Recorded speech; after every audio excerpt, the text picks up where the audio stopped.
हम में से कई लोगों को याद होगा कि 1990s में इंडिया में होने वाले सबसे बड़े स्कैम्स में से एक था 1992 का हर्षद मेहता स्कैम। 1992 के मेहता स्कैम के बाद उस जगह को भरने के लिए 30 साल के एक युवा केतन पारेख के लिए स्टेज रेडी था।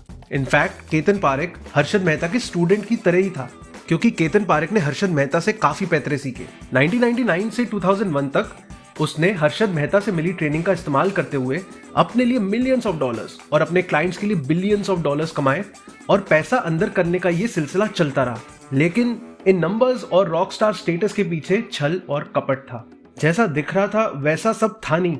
ये कहानी है केतन पारेख की और कैसे उसके लगभग 40,000 करोड़ के स्कैम ने भारत को हिलाकर रख दिया। A CA by profession, share बाजार केतन पारेख के लिए फैमिली बिजनेस था जो उसे अपने पिता से विरासत में मिला। उसके कनेक्शन से उसने अपना खुद का एक सर्कल बनाया और बॉम्बे बुल का निकनेम अर्न करने के लिए उसका पूरा इस्तेमाल किया। इंडस्ट्री के बाकी लोगों का मानना था कि उसके पास माइडस टच था, यानी जहां भी वो इन्वेस्टमेंट करता वो चीज सोने में बदल जाती। किस चीज में घुसना है इसको लेकर केतन पारेख काफी केयरफुल था। इंफॉर्मेशन, कम्युनिकेशन और एंटरटेनमेंट सेक्टर, इनके आसपास ही मेनली उसकी स्टॉक होल्डिंग्स फोकस थी। उसके पोर्टफोलियो में 10 हैंडपिक्ड स्टॉक्स थे जिन्हें बाद में K10 स्टॉक के नाम से जाना जाने लगा। वो स्टॉक्स जिन्हें अपने बड़े प्रॉफिट्स के लिए पारेख ने मैनिपुलेट करना शुरू कर दिया। ग्लोबल टेलीसिस्टम्स, जी टेलीफिल्म्स, HFCL, सिल्वर लाइन और सत्यम कंप्यूटर्स, ये सब इसमें शामिल थे। बहुत सारे लोगों का ये मानना था कि उस समय .com बूम की वजह से ये सेक्टर्स उभर रहे थे। कोलकाता स्टॉक एक्सचेंज में रेगुलेशंस की कमी को उसने 1999 से 2001 तक अपने फायदों के लिए यूज किया। ऑलराइट, तो समझते हैं कि उसने ये सब कैसे किया। उसने यहाँ 2 मेन स्ट्रैटेजीज यूज की, circular trading and pump and dump scheme. Circular trading एक ऐसी स्ट्रैटेजी है जहां उसने कुछ जूनियर ट्रेडर्स को मार्केट को पंप अप यानी बढ़ाने के लिए यूज किया। उनको दिन भर में कुछ शेयर्स को खरीदने और फिर बेचने में लगा दिया, जिस वजह से उनकी ट्रेडिंग एक्टिविटी बढ़ गई।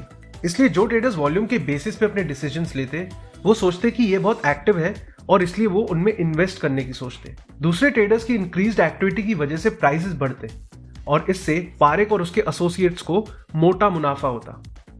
वहीं पंप एंड डंप स्कीम एक ऐसी स्कीम होती है जहां एक कंपनी का शेयर का बड़ा हिस्सा से 20 to 30% उसको परचेज किया जाता, जिसकी वजह से प्राइस इंक्रीज होता।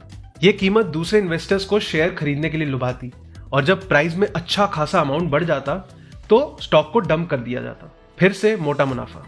लेकिन इन दोनों स्कीम्स के ये ट्रांजैक्शंस को बैंक रोल करने के लिए एक बहुत बड़े अमाउंट की कैपिटल की जरूरत पड़ती और यहीं से असली स्कैम शुरू होता है। ऑब्वियसली उसे कुछ इन्वेस्टर्स से अपना कैश पंप मिल रहा था, लेकिन उसकी स्कीम्स के लिए मेन कैश बैंकों के जरिए मिलता और उसने ऐसा करने के लिए माधवपुर मर्केंटाइल कोऑपरेटिव बैंक यानी MMCB और ग्लोबल ट्रस्ट बैंक, उसने इन दोनों बैंकों का इस्तेमाल किया। उसने पे ऑर्डर नाम की एक चीज को काम पे लगाया।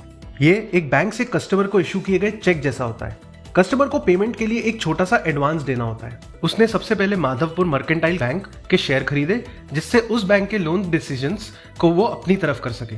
उसने शेयर प्राइस मैनिपुलेट करने के लिए एक बड़ा लोन लिया और फिर जब प्राइस बढ़ा तो उसने HCFL और UTI जैसे दूसरे फाइनेंशियल इंस्टीट्यूशंस के साथ बैंक को गिरवी रख दिया।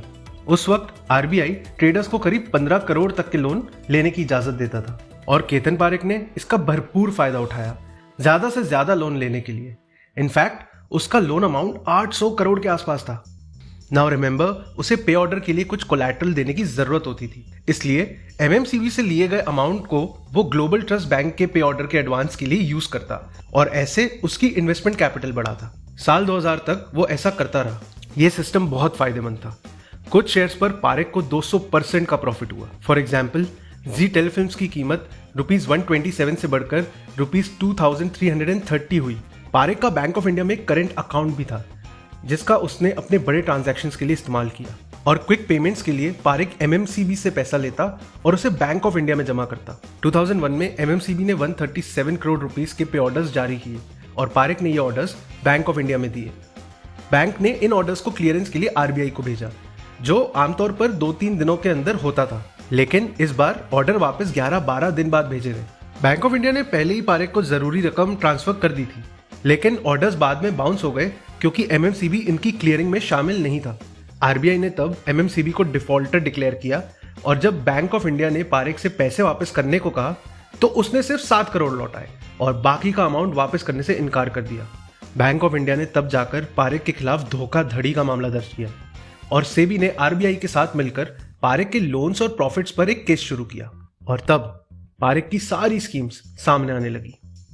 मार्च 2001 में सीबीआई ने पारेख को गिरफ्तार किया और 53 दिनों से ज्यादा टाइम तक हिरासत में भी रखा। According to the financial blog Finology, the share market crash by 176 points, जिससे असल इन्वेस्टर्स को 2000 करोड़ से अधिक का नुकसान हुआ।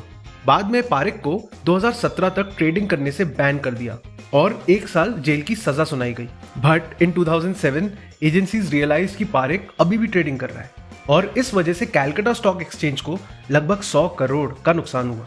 मार्च 2014 में पारेख को एक सीबीआई स्पेशल कोर्ट ने 2 साल जेल की सजा सुनाई और फरवरी 2018 में सेबी के पेनल्टी चार्जेस ना भरने के कारण पारेख पर 5 लाख का फाइन लगाया गया और उसकी जेल की सजा में 3 साल और जोड़े गए।